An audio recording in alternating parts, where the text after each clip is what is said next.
Hi, welcome to yellow devotional channel. ఈరోజు మనం రాజమండ్రి కైలాస భూమిలో ఉన్న మహాకాళేశ్వర స్వామి టెంపుల్కి అయితే విచ్చేస్తున్నాము. ఇక్కడ మనకి చాలా ప్రశాంతంగా అలాగే పాజిటివ్ వైబ్స్ అనేవి ఎక్కువగా ఉంటాయి. ఇక్కడ కేవలం మహాకాళేశ్వర స్వామి విగ్రహం కాకుండా చాలా విగ్రహాలు అయితే ఉన్నాయి. మరిన్ని వివరాలు మన గురువు గారిని అడిగి తెలుసుకుందాం. వెల్కమ్ టు ఎల్లో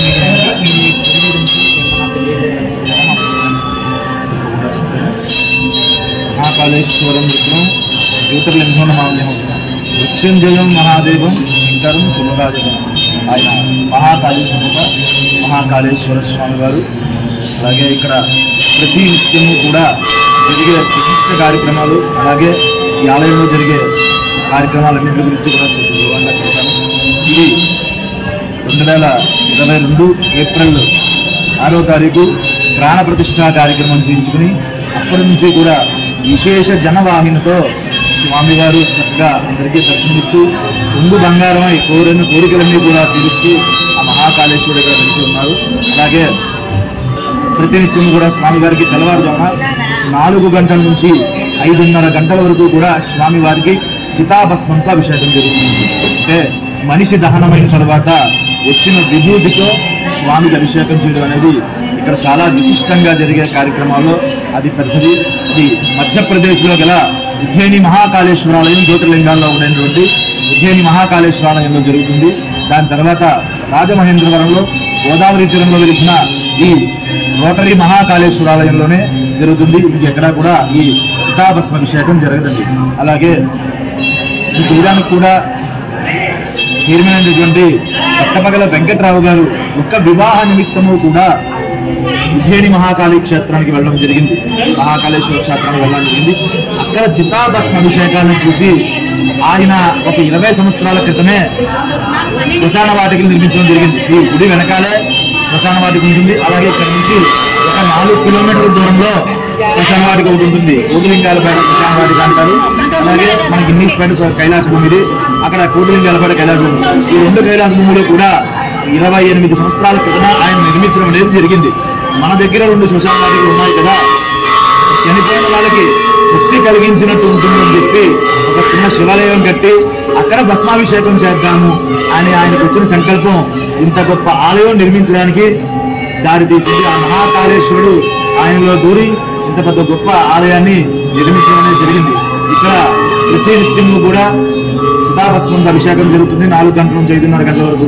తర్వాత 6 గంటల నుంచి 10:30 వరకు కూడా భక్తులు ఏ ద్రవ్యములైతే తెచ్చుకుంటారో ఆ ద్రవ్యములతో వారి చేతులతో వారే స్వయంగా స్వామికి అభిషేకం చేసుకోవచ్చండి.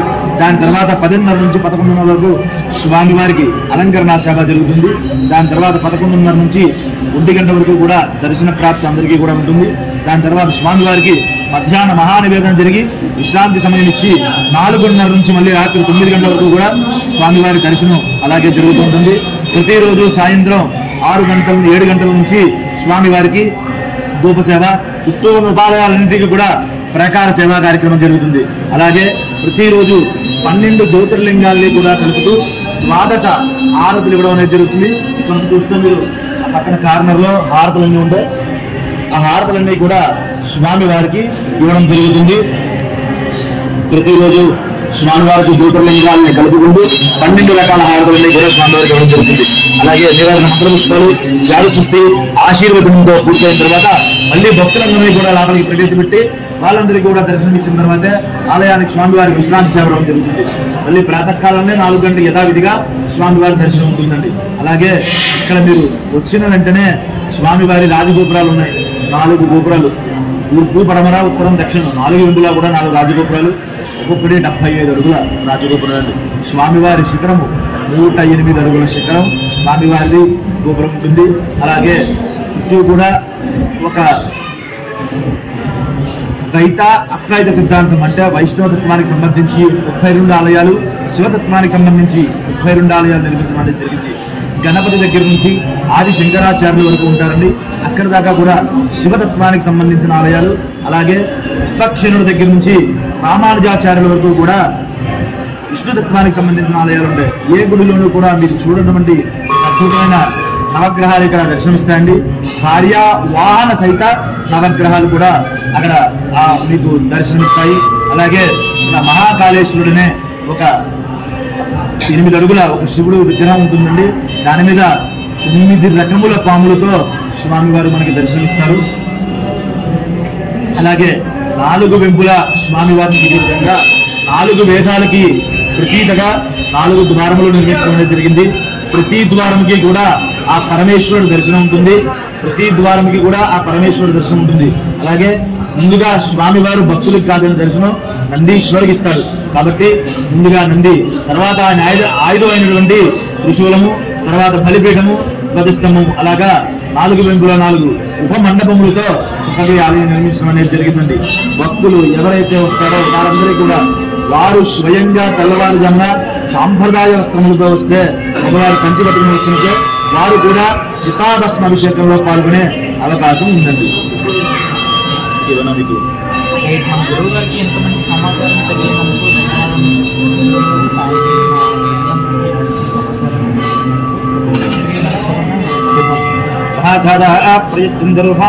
భరం సర్వదిష్ట ప్రయత్నం మహాకాళేశ్వరం దేవం ఆర్ధ్రంధ్రమాత్మాదం దేవేషు యజ్ఞమాశ్రయేతు పరమాత్మరూపకృతాస్తు సర్వమానంద్రియ ఆదిశేవేంద్రియ ప్రతిష్టతి. అలాగే మనకి ఇందులో ఉన్న ప్రత్యేకమైన నవగ్రహాలండి. నవగ్రహాలు మరియు వారి భార్యలతో ఉంటాయి. నవగ్రహాలు చేసి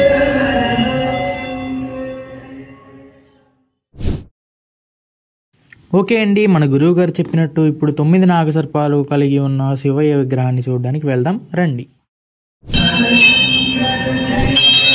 భూగోళంలో ఉన్న 9 సర్పలింగాలలో ఇవన్నీ కూడా ఒక్కొక్క సర్పము ఒక్కొక్క శివయ్యలో కూడా ఇప్పుడు చూసుకున్నట్లయితే మనకి ఒక్కొక్క చోట ఒక్కొక్క సర్పలింగం అయితే ఉంది. భూగోళంలో 9 సర్పలింగాలు మొత్తం శివయ్య బాడీ మీద, శివయ్య విగ్రహం మీద అలాగే చాలా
చూశారు కదా మహాకాళేశ్వర స్వామి ఆలయం గురించిన చరిత్ర.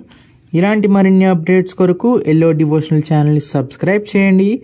అలానే గంట సింబల్ని ఆల్లో పెట్టడం మర్చిపోకండి. మీరు మాకేమైనా తెలియజేయాలంటే కామెంట్స్ రూపంలో తెలియజేయండి. ధన్యవాదములు. హరి ఓం తత్సత్.